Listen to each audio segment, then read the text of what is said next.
அனைவருக்குமே வணக்கம். சற்று முன் கிடைத்திருக்கக்கூடிய ஒரு மிக மிக முக்கியமான செய்தி ஒன்று வெளியாகியுள்ளது.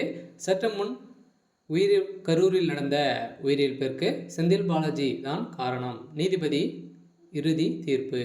இது மாதிரி பார்த்தீங்கன்னா செய்திகள் வெளியாக இருக்குது.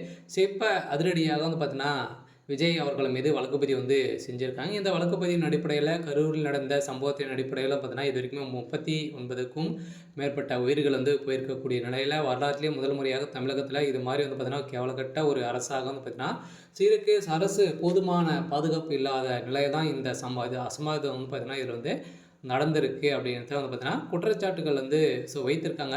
இருந்தாலுமே பார்த்தீங்கன்னா கரூர் கோட்டையாக இருந்த நிலையில் ரூ. 10 செந்தில் பாலாஜி அப்படின்றத பேசிய விஜய் அவர்கள் பார்த்தீங்கன்னா அதிரடியாக செந்தில் பாலாஜி அவர்கள் பார்த்தீங்கன்னா விஜய் அவர்கள் கண்காணித்துட்டே தான் பார்த்தீங்கன்னா அங்கே எங்கே இருந்தார் அப்படின்ற மாதிரி ஒரு ஆடியோ காட்சியும் வீடியோ காட்சியும் பார்த்தீங்கன்னா வெளியேறக்கூடிய நிலையில் பரபரப்பை இழந்திருக்கு. அவர் பேசிய அடுத்த 10 நிமிடத்திலே பார்த்தீங்கன்னா இந்த மாதிரி சம்பவங்கள்லாம் பார்த்தீங்கன்னா நடந்திருக்கு. சில பார்த்தீங்கன்னா செந்தில் பாலாஜி அவர்கள் செய்த ஒரு மிகப்பெரிய கூட்டு சதியாக திமுக செய்த ஒரு மிகப்பெரிய கூட்டு சதியாக தான் இருந்திருக்கு.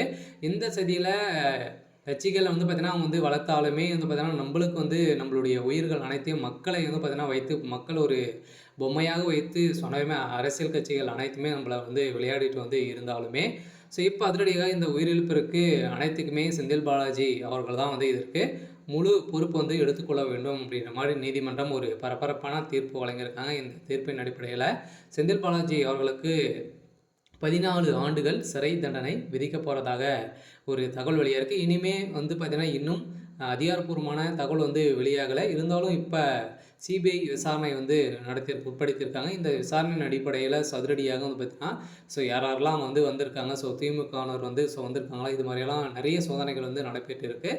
இருந்தாலுமே இந்த சோதனையின் அடிப்படையில் இப்போ முதல்வர் ஸ்டாலின் அவர்கள் பார்த்தீங்கன்னா அதிரடியாக திமுகவுடைய தலைமையகத்திலிருந்து வந்த ஒரு மிகப்பெரிய ஒரு செய்தியாக தான் இந்த சம்பவங்கள் நடந்திருக்கு. ஏற்கனவே விஜய் அவர்கள் பிரச்சாரத்தில் ஈடுபட்ட போதும் பார்த்தீங்கன்னா திமுகவினர் தான் பார்த்தீங்கன்னா ஒரு மிகப்பெரிய சாட்டி பேசியிருக்கக்கூடிய நிலையில் களத்தில் இறங்கி இப்போ விஜய் அவர்கள் பேசிய ஒரு நிலையில் பார்த்தீங்கன்னா திமுகவை சேர்ந்த ஒரு மிகப்பெரிய சதியால் இப்போ இந்த உயிர்கள் 39 உயிர்கள் போயிருக்கு அப்படின்றத இப்போ நிறுவனம் இருக்குது.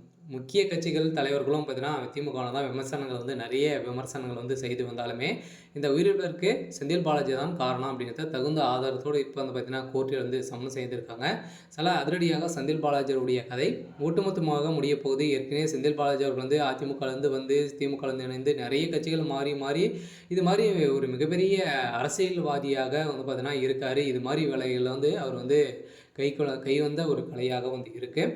இதன் அடிப்படையில் தான் இப்போ மக்கள் உயிர் பார்த்தீங்கன்னா இது வரைக்குமே 39 உயிருக்கு மேலே இவருடைய இவரால் சென்றிருக்கு அப்படின்றத ஒரு அதிர்ச்சியான தகவல் வெளியாக இருக்குது. இருந்தாலுமே என்ன நடக்க போகுது அப்படின்றத வெயிட் பண்ணி பார்க்கலாம். இது மாதிரி செய்திகளை தெரிஞ்சுக்கணும் அப்படின்னா மறக்காமல் நம்மளுடைய சேனலை சப்ஸ்கிரைப் பண்ணி சப்போர்ட் பண்ணுங்கள்.